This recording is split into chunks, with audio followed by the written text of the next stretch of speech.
Jeg skal kort fortælle om en af de muligheder, der er for at afvikle basiskrav, hvis man er forhindret i at løbe. Watt Max test, som foregår på en ergometercykel, som kan vise watt og kan vise konstante watt. Testen er udviklet af Institut for Idræt under Københavns Universitet, og det er en indirekte test, det vil sige, at der er ikke nødvendigt med ildoptagelsesudstyr på, men den er utrolig præcis i forhold til, hvis man sammenligner med direkte målinger. Der er lavet et hav af sammenligninger med indirekte test og direkte målinger, som gør, at den er utrolig valid. Testen gennemføres som sagt på Monark-cyklen, og testen er et retvisende parameter for konditallet, altså den aerobe. Testen gennemføres ved, at man starter med en meget, meget let belastning, 100 watt, som er de første 5 minutters belastning. Det er samtidig en integreret del af testen, som er opvarmning, og derefter kommer der 35 watt belastningsøgning på hver anden minut, indtil den givne tid er nået i forhold til det niveau, man skal køre.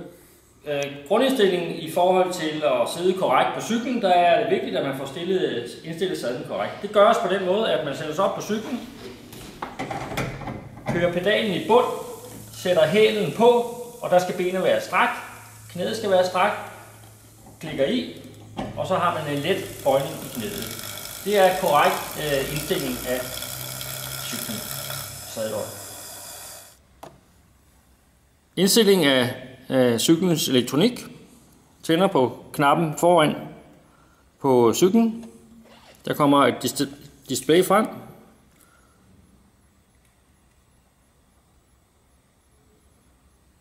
Man vælger program nummer 2, manuel arbejdsprøvning. Trykker 2.